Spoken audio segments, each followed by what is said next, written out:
All right, welcome to another episode of Crestview Leads, where I, Tim Bolduc, get an opportunity to sit down with people who have had influence in my life in the area of leadership and have a conversation. And so today, I'm excited about having the county administrator for Okaloosa County, Mr. John Hofstad, with me. Welcome, John.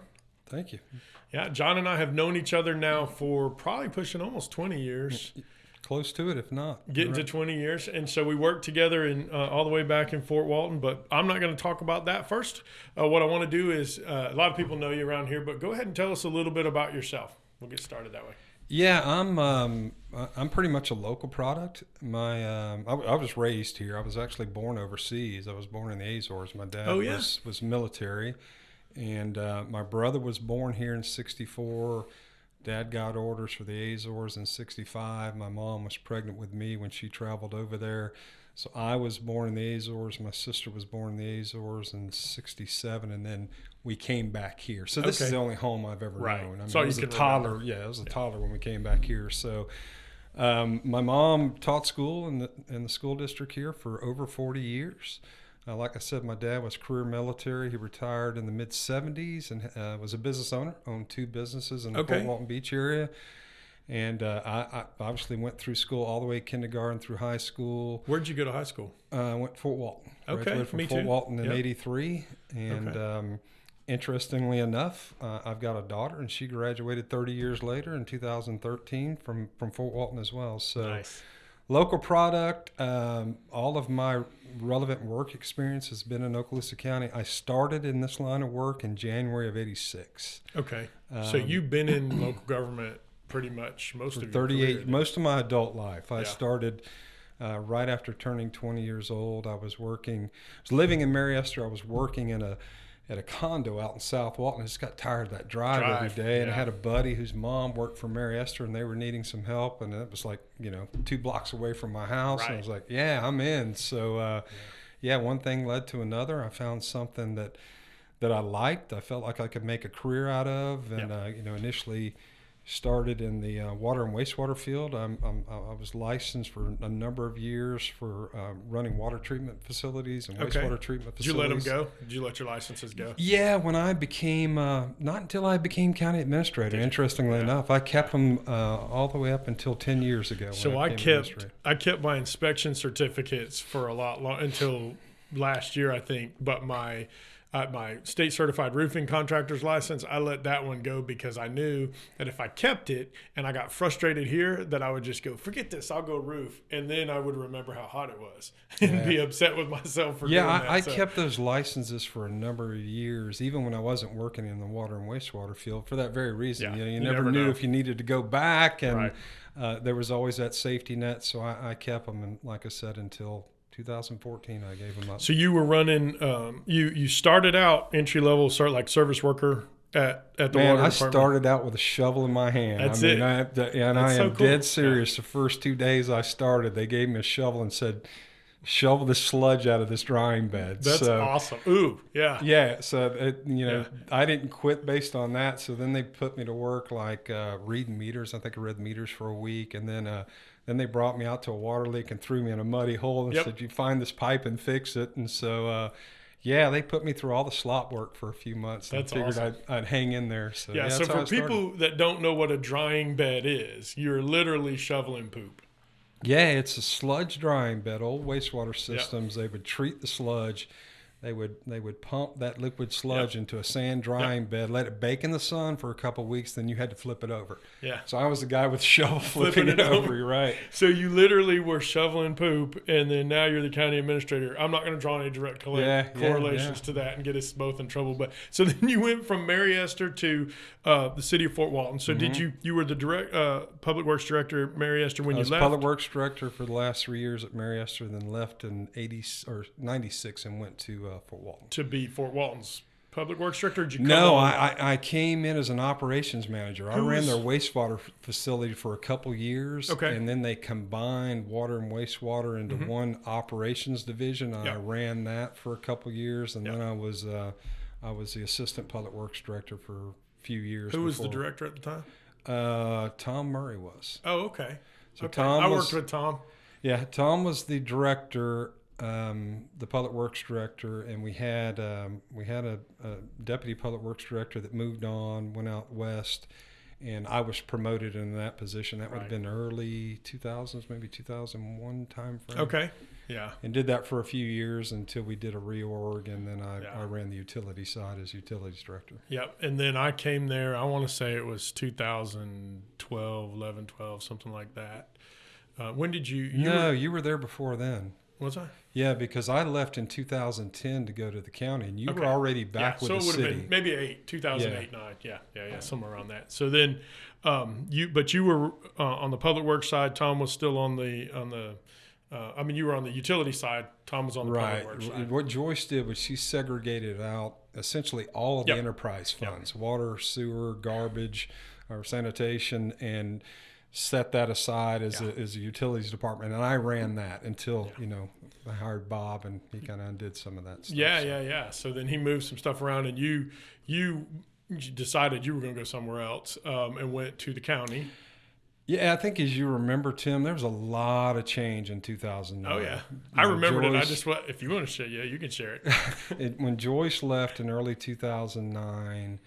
And we were absent a city manager and hired essentially an interim city manager, and a gentleman by the name of Bob Burns. And there was kind of a push politically for some change at the city, and they liked that. True to form, man, he changed things up, and I went from being really one of the probably middle of the road as far as tenured directors to the fire chief, and I were the senior guys. I was like, it might be time to look at the career and move on. So. Yeah, my memory of that day, it was a Friday, and I came into work. It was a bloody Friday. I came into work on a Friday, and at that point I was I had just been promoted to the building official.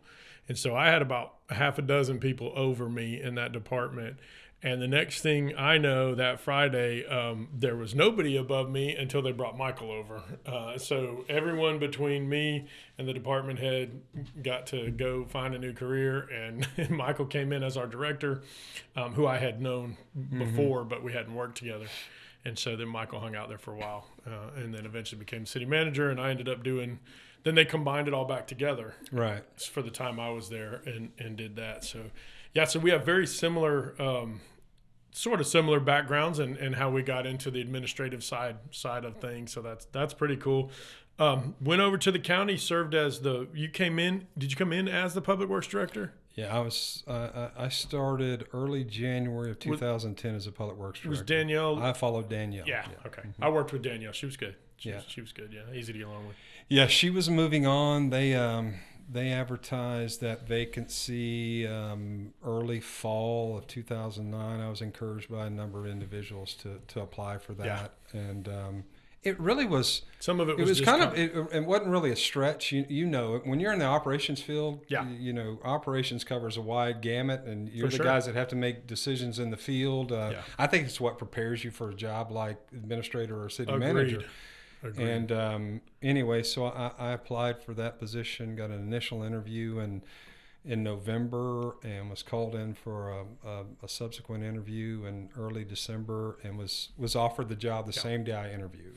And, so, some of the stuff that's interesting, I've told people this before, John. One of the reason I think that you'll see public works and utility directors end up in an administrative position. So Michael, me, you, are just three I can think of off the top of my head, but is because in a lot of the work that you do in utility side or public works side, you are supervising people who are more technically qualified than you are to accomplish a task. And so you're managing a big picture mission towards an end goal. You don't have to know how absolutely everything is made. And so to your point, I think in a lot of ways it prepares you to do this. Because I come here and I manage police and fire.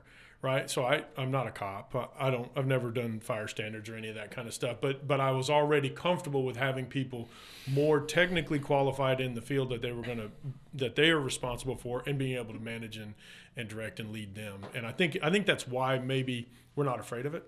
Maybe. Well, I think you're absolutely right. And this is what I tell folks that are interested in advancement and moving up is trying to get them in a position much like what we found ourselves in on the operational side. Because as you well know, as a director or deputy director of an operations department, there are times you've got to make a decision, and you've got to make a decision in the field, and you've got to stand by it, and you've got to own it. But time is of the essence a lot of times when you're on the operational side of the office. And so to your point, I think it absolutely prepares you for a role like this. Right. And I try and do that with folks that I see serious potential and leadership potential in, that maybe are on the support services side, that we're really not exposed to the operations side of it. Try and get them in that in some of those roles where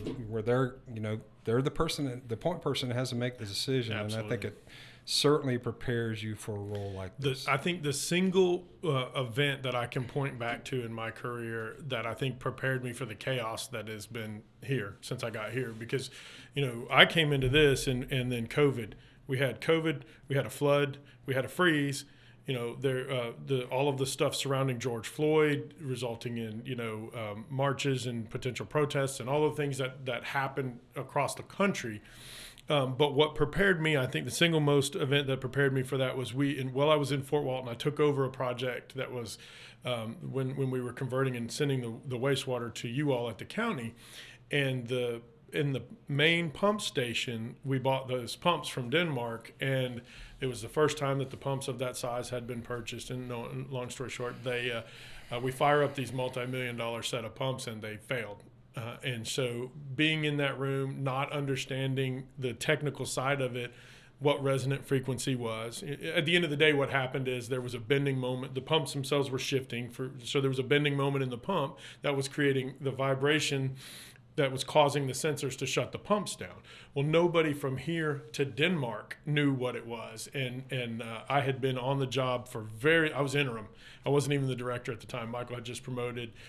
They had me in the interim role. And I remember sitting in that room, and I had engineer, the contractor, two different general contractors. One was doing the pipe work, one was doing the pumps. The engineer that designed it, the manufacturers of the pumps, and the city. So somebody in those 5 people were going to be responsible for it. And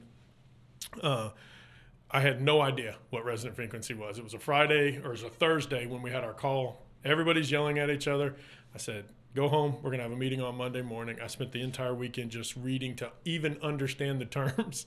Came back the next day and got everybody to agree that we would hire a specialist, and that on the front end we would all agree that whatever the specialist pointed to, that person would be responsible and pay it. So for example, if it was site conditions outside of the testing, it would be the city's responsibility. If it was the pump manufacturer. If it was design, it would be the designer. And we all agreed before the test happened. So the week of Christmas, they come in and do the test, and come to find out it ends up being the pump had that bending moment in it. And so the pump manufacturer, because we had all agreed to it, paid everything on the front end. But to your point, that experience taught me that, because in there, that was a $14 million project, and the pumps themselves were right around 3, I think, if I remember right. And so, and it was an international problem. We would have to have our meetings so that the people in Denmark could have the conversation with us on the phone at certain times of night and stuff. And it just surviving that, I think, equipped me for no matter what happens, take a breath, take your time, one step at a time, process the information, lean on the people who know what they're doing, and act with confidence. But I think to your point, those things happen in this industry, and you got to be able to do that. Yeah, and as managers and as administrators and leaders, there are points in time where we have to make those decisions. Those decisions are ours, and to your point, it might not be something we're familiar with. I mean, there was a point in my career, in my life, where I had to be that technical expert. That's what I did. Yeah. And but as you learn in your role and you grow and you move on to take on more challenges. There are times where you got to lean on others, and certainly I've been there. I look back at my time at the city, and Joy Shanahan really put me in situations where it was outside of my comfort zone. But Obviously she saw something. She saw some hidden talent there, I guess, that she wanted to tap into, and prepare me for a leadership role. And I'm grateful for it. But yeah, there were a number of instances back at my time there in the mid 2000s where she threw me into the fire. Right. I can remember, and I cannot remember which hurricane it was. I think it was the one in 95 or 2005, I think it was. And Ivan was 4, so. Yeah, it was either Ivan or the next year. There were back-to-back years, and we had just built a new police and fire station, and we had, she had reserved a portion of that third floor as the EOC, and we were all huddled up there, and it was post-storm, and there was an issue that came up with the public works director at the time where his house took on considerable flooding right after the hurricane. He went out, hours after the hurricane and made landfall, found he had 3 feet of water in his house, came back, and he was not prepared to fulfill his role at the time for the city. And I remember Joyce coming to me and she goes, "I hate to do this to you, but this is on you." There you go. Yeah. And I've talked about Joyce a couple of times on this podcast, actually. So I don't know if you know this, but Joyce is what brought me back to Fort Walton. Mm-hmm. I was working in Laurel Hill. I was serving up there at the direction of the mayor as a city manager, but really it was more like an administrative, assistant to the mayor, kind of running things, but on a much, much smaller scale. Title was city manager, but it was a much smaller scale. But I was up there doing that, and Joyce and I had a conversation at a manager's meeting. And so she called me and said, "Hey, my building official has left. If you want to do that job, come back. I'll put you through college and get you prepared to do that job." Mm-hmm. And so I took her up on it. And then I came back. She ended up leaving. She ended up moving down to Naples, I think is where she went from there. But always stayed connected, In particular, not necessarily stay connected, but she was very supportive of me making that move. And she was the first person that put any idea in my mind that I could eventually maybe be a city manager at a place bigger than where I was at. And so it's kind of cool. A few months ago, we got our police accreditation. I don't know if I shared this with you, but we got our police accreditation, and Joyce sits on the panel for it.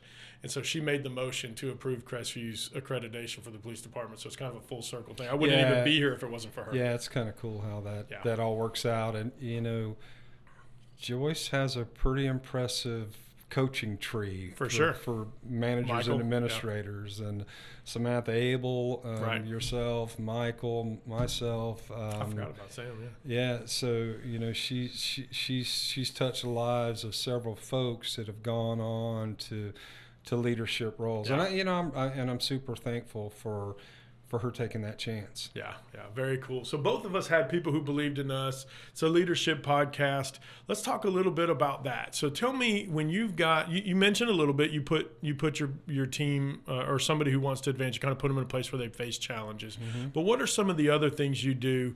Actually, let's take it this path. How do you look into your team and decide who you think you can invest in to try to develop out as a leader?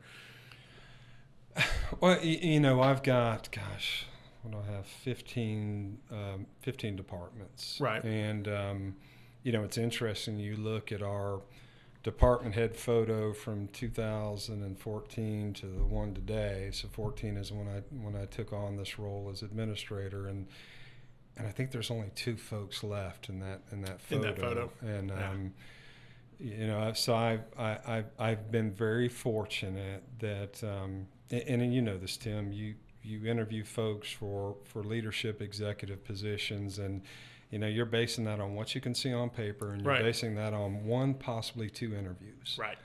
And the word of some folks, you have no idea whether they might just be trying to get rid of their problem. Right. And I look back over the last 10 years, and we've had a very good track record of hiring quality people. Yeah. Now, we've had some misses, but the misses have been very few. Right. I am the type of leader, and you and I have had this discussion in the past. I give my folks a lot of freedom and flexibility to do their job. I hire a department director, and every time I hire one, when they're in my office, I tell them, I'm not hiring you to train you. Right. You're being hired because you have the leadership skill set to do the job.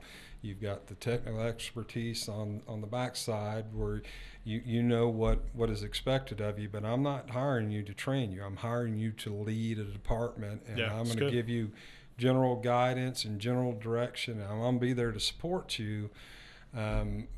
So, for me, it starts there with those individuals, but there's got to be a want to. You've got to have a desire to get outside of your comfort zone. For sure. Folks like you and I in our careers, we were tested with that, right? And we had to jump outside of that comfort zone. Kind of liked it when it worked. And yeah. I mean, there were times you scratch your head thinking, "Man, what have I gotten into?" But right.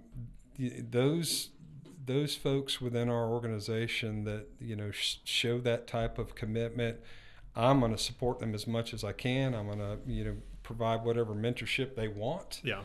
And then I'm going to expose them to various segments of the operation that they haven't been exposed to get that knowledge. That's what it takes. Do you think you started out in the leadership role with that type of hands-off hiring? Because you're saying you're hiring them with the skill set. You're making sure they have a skill set in place. No. Actually, is it something you evolved into? Yeah.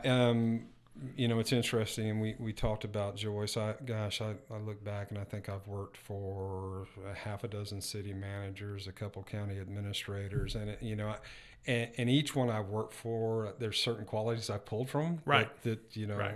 I've tried to make my own. And there's certain aspects of the way they handle their job that's not me. That's not how I operate. Yeah. But I'll tell you, the first time I was placed in a director position was, I was 27 years old. So it would have been 93. Charles Dubiak was the city manager at Mary Esther. We had some people move on. I was operating the water system. I was going through the certification process to get my wastewater certification. And he said, "Hey, you're going to be my public works director." and Tim, this is back before public works at 23 is a big deal. This is back before computers really had a presence in local government. I can remember the first budget I ever prepared was on a legal pad. I wrote that budget out, which also means you were not YouTubing anything to figure out how to do it. I didn't, and that was the thing at Mary Esther. I think that's what prepared me probably the most to take on the senior management leadership roles I have, is because I didn't have any. Yeah. You didn't have a deep bench. I mean, I had to wear multiple hats there. I didn't have a staff assistant. I had to run the wastewater plant. I had to run the water plant. I had to run the maintenance side of the operation, and utility billing was under me. There were 47 employees at Mary Esther at the time, and I think 27 of them worked for a 27-year-old. Right. So you talk about being exposed. I was exposed. Yeah. But I've learned from that as I moved to Fort Walton, which was a bigger operation, right. Full service city, you had a deeper bench and more talent. I was able to release some of that stuff that I felt like, always wanted to hold on to. I wanted to control it. And then when I went to the county, even bigger operation, a much deeper bench, and a lot of professionals that, at some point in your career, you've got to be able to release that and have confidence and faith in your people. They can do the job. Yeah, it's interesting for me because I came, my government experience came up in Fort Walton, right? So the majority of getting the well-rounded experience was actually in the short time at Laurel Hill. That's what prompted me to say, hey, there's nothing that I can't take on, because I was writing comp plans on LD land development codes and all this kind of stuff. And so that gave me the confidence to do all the rest of it. But then you go to Fort Walton, very put together, very organized, like you said, a good bench, great systems in place. I came after Joyce had been there the whole time she had been there, so there were good systems there. I worked some time there under Bob, and then Michael was good.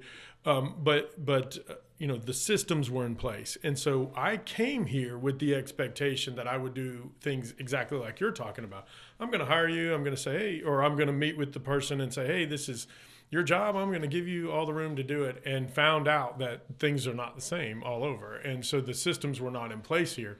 And so I had to really I remember the second or third day being here, I didn't even have a desk. I was sitting at a conference table in a conference room with my head in my hands going, man, what were you thinking?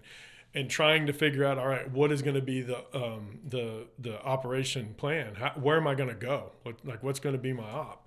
And figuring out, where do I start? And the first thing I had to do was figure out how much money do we have? Where's the money at and all that? And so we went through this whole process. I'm just now at 6 years getting to the place. This week I'm working on all of my evals for my department heads, and the whole part of the conversation is I'm going to extract myself from that day to day and try to be less involved in those daily operations, working on some of them with the 1-3-1. If you have a question, you come with your single question, 3 options for what you want to do, and then your favorite option, and I'll help you decide from there. But instead of me being all the way in the entire decision process, it's been a weird for me experience to go from thinking I was going to be able to come in and just hand that stuff off to being all the way in the weeds, and then now extracting myself from the weeds is a lot harder. It's harder for me. I can totally understand that, knowing what you came into. I mean, you came into an operation, an organization that, let's be honest, it lacked professional management. Yeah, and sure. You had department heads managing in their departments, but you had no overall management of the organization. Right. You had to build that. Right. No requisition process. Right. And that's the thing with the county is, we're 1,000+ employees, and I have very competent individuals, and we try and compensate them well because we expect the most out of them. But I can't be that guy that's wrapped up in the weeds in my role. My role is more of a intermediary between my employees and my 5 commissioners, and working for my 5 commissioners, supporting those commissioners, giving them what they need to be successful. And the bigger thing is my presence in the community. I mean, Tim, I sit on half a dozen different boards and committees and nonprofits and organizations because I recognize that I've got to be the face of the county, and I've got to promote the county.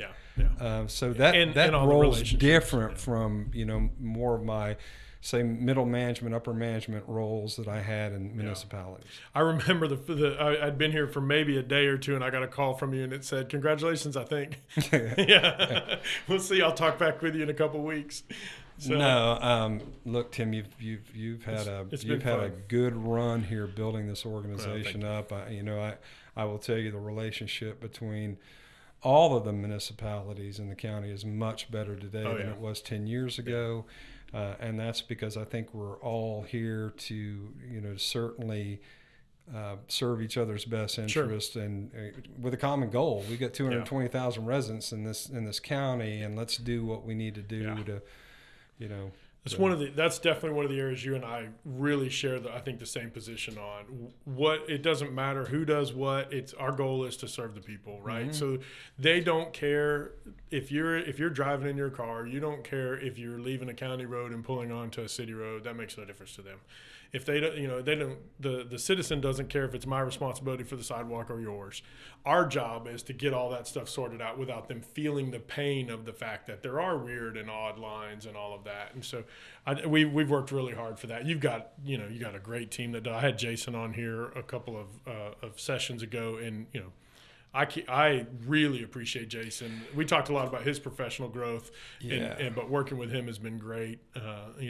He does a good job of that too, not seeing the lines as much. And I've told a number of different groups that I speak to over the years that I really take more personal satisfaction and personal pride in the success of those that have worked for me, and I've been able to help and mentor and seeing them successful. And this goes back to my days at Fort Walton. I was part of that group with a senior leadership with Joyce when I said, we need to have an employee award, an Employee of the Year award, and we need to also recognize our managers and our Manager of the Year. And I had, the first 2 managers of the year were guys that worked for me, and I had a couple of the Employees of the Year. I take a lot of pride in that because our job is to develop those people to be successful. Sure. Well, you hired Michael. You hired Michael. You got Michael promoted into the engineer's position, endorsed him for the job over CDS and really, which was outside of his comfort zone. So that took some encouragement to him. So no, very, very cool. Well, we're almost out of time. I asked this question to everybody that comes on here. I didn't give you the heads up, but that's all right. You'll be fine. Because this is a leadership podcast, I always like to ask, when you look back over your career and you think about different people who've had influence in your life, who is somebody that stands out in your mind? And it can be more than just one, but who's someone that stands out in your mind that was a leader that you had an opportunity to spend some time around that you want to be like, and why? I mean, I will tell you first and foremost, and we had this discussion before we started this podcast today, that I had absolutely two wonderful parents, and if I look to anybody that I wanted to emulate from a leadership perspective, it was my father. My dad passed away last June, 2 weeks shy of his 92nd birthday. He lived an amazing life, and he was a great father. My mother as well, a great mother, loving parents, very supportive. Tim, I never heard my parents utter a curse word. Oh, wow. I never saw them drink a drop of alcohol. I never saw them smoke a cigarette. Not that those people are evil, right. But that's just my parents from an ethical, moral perspective. Whereas, I've told others they were their generation's June and Ward Cleaver. Right. They were that good, and nice. So certainly it starts with my dad, and and his expectations for his children.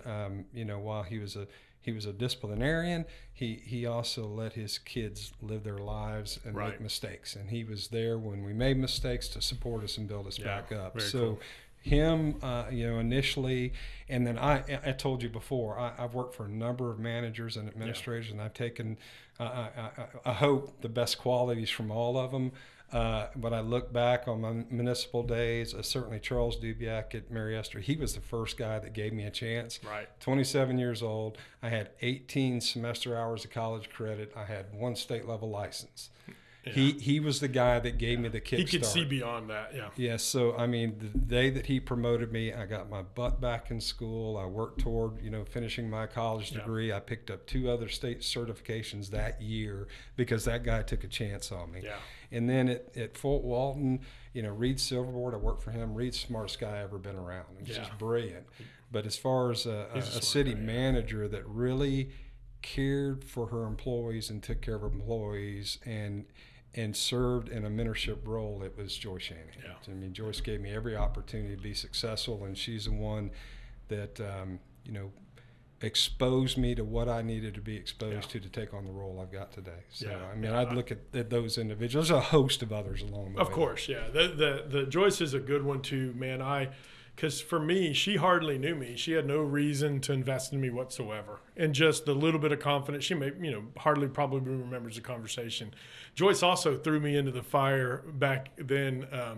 There were some unhappy people in the community. And when I came in as the building inspector, I was working under the public works director, under the building official, or under the CDS director, under the public works director, under the CDS, all the way down to there's like 6 or 7 people above me, and I'm a kid just into local government, and there was a problem on the Presidio condo. And she wanted somebody to explain it to a council member who was very, very difficult for her. And she slung me out there with that set of plans to explain that, and said, all she told me was do a good job. She said something along the lines of, when you get done with this conversation, I hope we're not in a worse place than we are right now. And so that was my instructions to not go screw it up. But anyways, well, listen, I appreciate you coming on, taking time out of your day. I know you're busy. And so I'm sure we'll probably try to do it again sometime. So, absolutely. And appreciate you having me. Always love to get together and talk leadership. Tim, I'll be 59 here in a couple of months. I've got the majority of my careers behind me. Nice. So, I've got a few years left to do this. I enjoy it. I love what I do, and love coming to work every day. So thanks for having me. Absolutely. All right. Well, thanks for joining us. If you like it, go ahead and share it. If you'd like for us to have a specific guest on here, or if you want a topic for us to talk about, go ahead and put it down in the comments. And again, thanks for taking your time with us, and that's why Crestview leads.